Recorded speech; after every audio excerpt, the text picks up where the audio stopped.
to talk to you guys a little bit about your own experiences, because nobody gets to be where each of you is without some fun or some interesting occurrences. And Newt, I'm going to start with you, brother, because I can remember when I first met you when you were in high school. You may be the only guy that I know that was on SportsCenter, ESPN SportsCenter. Why don't you tell us the story? I think maybe we have some video we can run behind it as well. Yeah, so it was Pop Warner. We were playing in our Southern Section Championships. I think I was in 5th or 6th grade. I was center at the time, so long snap, and we were going to kick a game-winning field goal, like 2 seconds left in the game. Team we were playing blocked the kick, went backwards. Their whole team started dogpiling, celebrating that they had won the game. The ball was still live since it had gone backwards. I somehow, knew to pick it up, picked it up, ran it in, scored a touchdown as the game expired. We won. We went to the championship. Home video somehow got sent along to SportsCenter. They gave me a call, interviewed me. It was on SportsCenter. Got some tickets to the SVs. It was definitely quite the experience that started with one snap that maybe was a little bit too high. All right, well, a side question. I think you told me that there was a reason why you knew what to do. Was it for playing video games? Yeah, I'm a big Madden guy, so I think I've had every Madden since like Madden 2000. So I'd seen it happen once or twice in the game before. So that experience I was able to draw back upon. All right, Newt, again, I don't know how you top that, but Johnny, maybe you can. What do you got? I've been on top 10 2 or 3 times. Unfortunately, I've never been the one making the play. I've been the one getting scored on.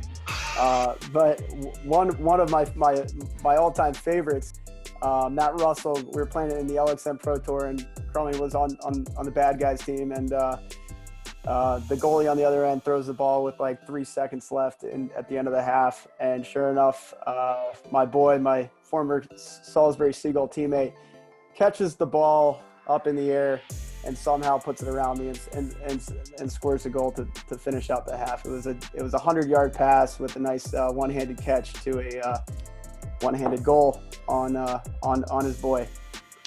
So people talk about getting postered. I guess you were the poster boy for that play then, right? Yeah, I was a poster boy. And then we had another time. Newt and I were fortunate enough to have it was the first time two Seagulls were starting on the same team. We were playing for the Denver Outlaws. It was Newt's first game. We were playing the Atlanta Blaze. We were in Atlanta, and all fired up to play. They come down. I think it was Kevin Rice. Yeah, and anyways, it was just a pass to the crease. Newt makes a great play, knocks the ball down. Unfortunately, it trickles between my feet and goes in the net. So we're about a minute into our first game, and Newt already has his first goal. Oh my goodness! Team. It was a good thing you guys were friends, because I know a lot of goalies that would have used that big stick to hammer somebody. There's nobody I would have rather scored on me at that moment than Newt. So That's good. Awesome. And congrats, Newt, on your first goal. 1 minute. Thank you. Luke, you got something for us? The only story I could kind of bring is my first experience at Salisbury, and just kind of not only meeting, the Berkmans of the world, but walking into which is historically one of the best teams in the history of Salisbury in 2012, and meeting Eric Crum for the first time in the weight room, and the famed story of him doing his lifts and studying his note cards at the same time. And that was kind of my first taste of Salisbury, was meeting Eric. He was one of the bigger guys on the team, and you kind of found out real quick how the weight room worked around there, and the wall ball and everything else. So just my first awakening to Salisbury lacrosse, and the experience of it was pretty wild, meeting Eric Crum. That's great. Eric, what about you? The weight room stories at Salisbury are good ones. Everybody's got a weight room story at Salisbury. But no, one of my favorite memories, and it's one of the first memories that I have of Johnny Rodriguez, was we were in practice one day. We were doing maybe 4-on-3s or 3-on-2s to the goal.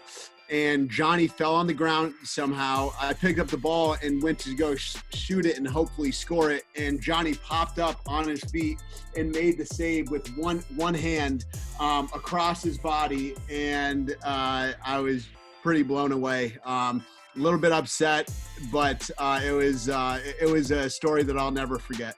Yeah, like welcome to the big time. That stuff doesn't fly up here. That's great. For the record, the whistle had blown. I wasn't paying attention to Crummy, and Crummy just shot the ball as hard as he could, and I saw it the last second, and I just tried to save myself with my hand. In the fourth quarter, Santa Margarita is down 8-6 to Canyon Hills. The go-ahead field goal for Santa Margarita is blocked.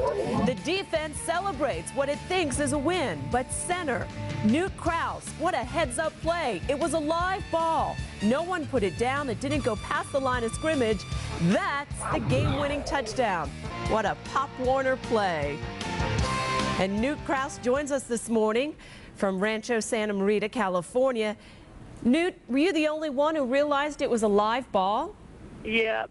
Everyone else on the field was just either celebrating or sad. I was playing Madden 2006 a couple nights before, and it happened on that, and so I realized when it happened in the game, well, maybe I could try this, and it worked.